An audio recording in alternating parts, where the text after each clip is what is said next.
so many colors though. It's just, there's so many colors. Now let's take a closer look at the body of the pen. So the body of the pen has a chisel tip and a brush tip, and both tips are pretty cool, and both caps fit on the other side of the marker. It has gold accents that says OHUHU art marker, and also has a gray line indicating the brush side, as well as a brush symbol, a chisel symbol, and the words. And the caps do not match the color inside, and the naming convention, I'm just gonna say now, is pretty okay. Some of the colors don't make sense. For example, R13 makes no sense. It's supposed to be red, however it is literally like blue, and like the numbers, I really don't understand the numbers, but the letters do make sense. And these also have little ticks on the side to prevent them from rolling around.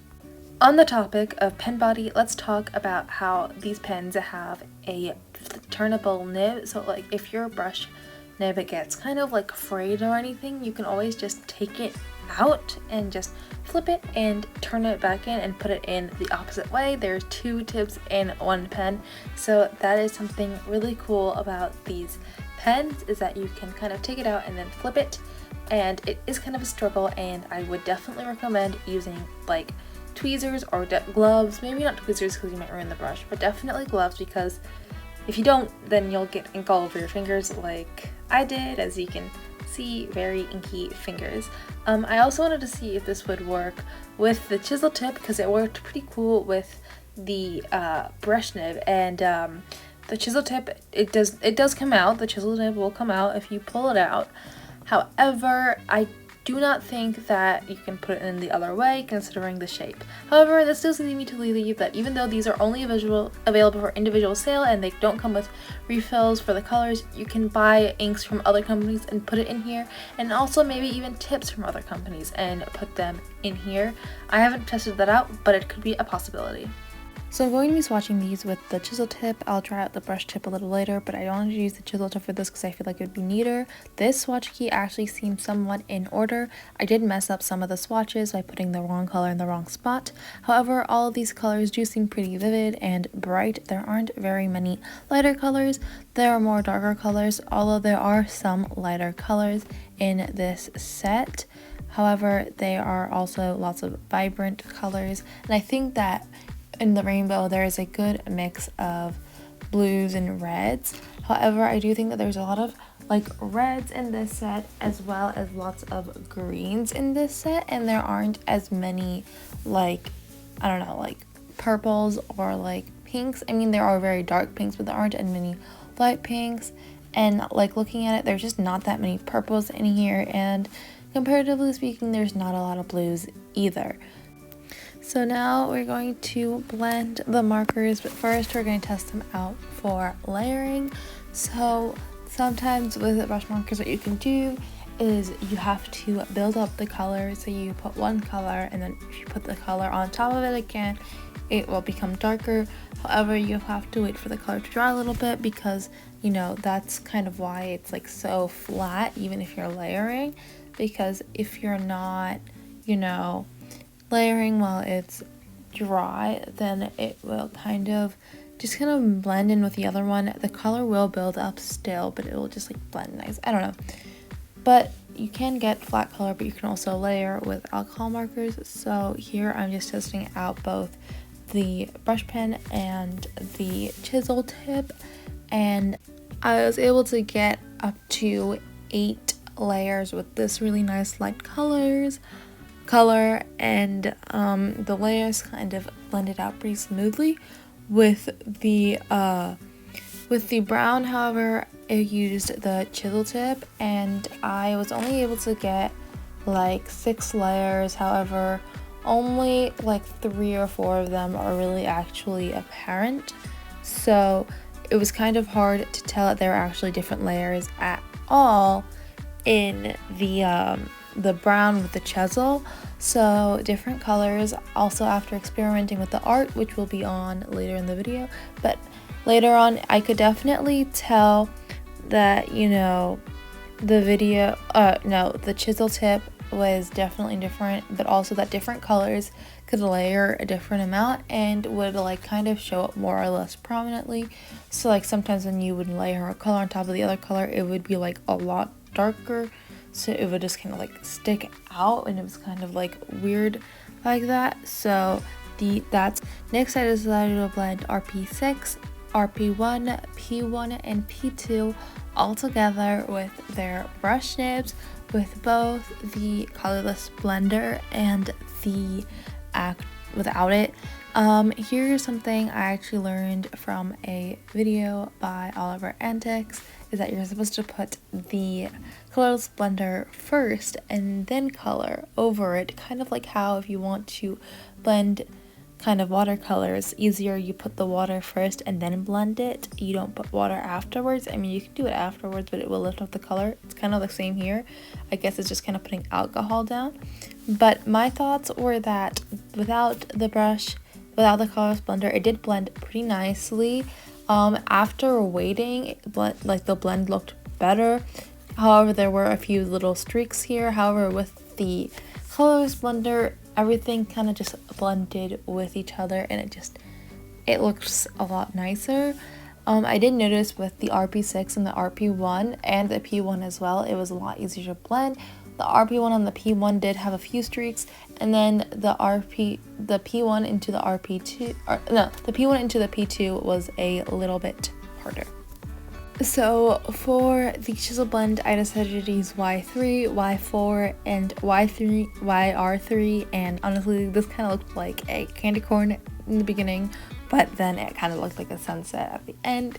So in case you can tell, these did blend pretty nicely as well with the chisel. I think I had similar results, that the YR3 and the Y4 blended really nicely together, but it was kind of hard to get the Y3 and the Y4 to blend. However, it did end up blending.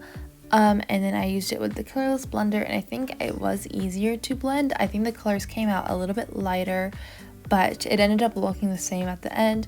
However, with the colorless blender, it was kind of like it spread out a little bit more, and also it just I think without the blender it actually did a little bit better, if that makes any sense. I know that's kind of weird, but I think it was just because I didn't do as good as a job, but it was definitely a lot easier to blend with the colorless blender, but it felt almost the same. So now for close-ups, I am going to leave a timestamp in the description box below as well in the cards just to tell you when this is over. I'm going to leave the sound on so you can hear how these pens sound.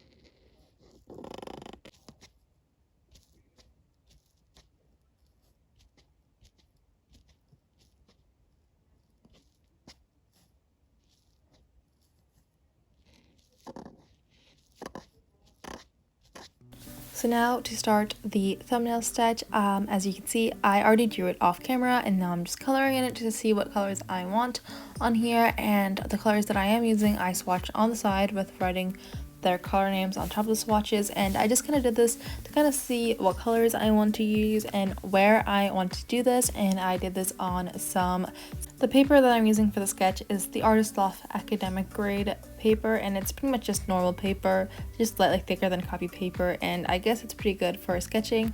For the actual drawing itself, I am using Canson Bristol paper, and it's pretty thick. It almost barely bled through. There was a bleed through on it, in case you're wondering, but I mean, it didn't really bleed through, so it was pretty good paper. This is my first time ever using alcohol markers to make an illustration, so I mean, I'm kind of happy with how it turned out. I used layering and also just, different colors. For the hair, I used similar colors as the blend in the beginning. I tried to use different colors, but I ended up using the same colors because I really liked the idea of having red hair that kind of blends into yellow, because she dyed it yellow. I thought that was kind of cute. Her dress was blue, and I used layering to add shading to the dress, to the pants, and also to her shirt. and I used blending to give her a blush, and I didn't blend her eyes, and I just kind of used like normal coloring on her shoes, and yeah. Now I'm going to test these out for calligraphy and just see how these worked. I tested their blending ability by blending the colors in between and just how thick and thin they write, and it was pretty normal in my opinion. Nothing too special, nothing too unspecial. It wrote pretty normal. It was kind of soft, kind of firm, like it was pretty much in the middle of that as well. Like it had a pretty good firmness to it, but it was also soft enough to get those thick and thins. So it was get thick strokes and thin strokes. So for calligraphy, these are pretty good. They're not like super good or anything, but they're not super bad or anything. They're just good pens.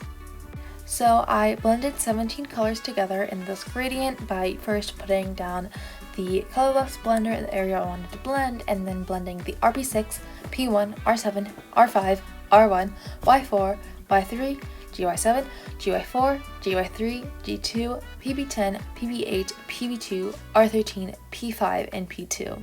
So my final thoughts for these pens were that they are really, really good. I thought that they were good for their price. However, they are more expensive now, so if you are going to buy these and you can wait for a sale or a deal, definitely wait for a sale or a deal because they do get cheaper, and they also have other sizes of sets. However, this set had a good amount of colors. I definitely liked how you could take the tip out and then put it back in, and how the caps fit on the other side, and how these blended and how these layered. They were super nice for that. However, the color selection, although it was pretty nice, I think it would have been nicer if there was a little bit less warm colors and a few more blues and purples, especially purples. It was pretty lacking in purples, and also lighter colors, especially in other areas, because there were quite a few like purples, but other colors were pretty lacking. Also for the calligraphy, these pens worked because you were able to get your thick and thin strokes as well as transitions, and you were able to really get a nice firmness to it while also being soft, but it wasn't bouncy or anything. So that's my thoughts on these for calligraphy. And yeah, that's pretty much it for today's video. Thank you guys so much for watching this video. I also want to point out that these markers do not sell for individual sale or have refills. So if that's something that is a deal killer for you, then sorry about that. These do not have that, and the color ink does not match the caps, but they come with swatch keys. But yeah, that's pretty much it for this video. Thank you guys so much for watching. Please don't forget to like this video if you liked it, and subscribe because I make new videos on stationery, art, and calligraphy every Monday. Make sure to hit that bell so that you don't miss any of them. And also make sure to comment down below on your tips on alcohol markers or just art in general, and what you thought of today's review and today's drawing. I'm kind of new to alcohol markers, so any tips you have would definitely be super, super helpful. The only other time I've really used alcohol markers was this one time I reviewed the 5 Below alcohol markers, which I'll leave in the cards in the description box below. I also have other videos you can watch in the description box below, as well as playlists, so that you can watch them while you wait for my video next Monday. And yeah, that's pretty much it. Thank you guys so much for watching again. Make sure to like, comment, and subscribe, and check the description box. And remember to have a happy Monday. Bye bye.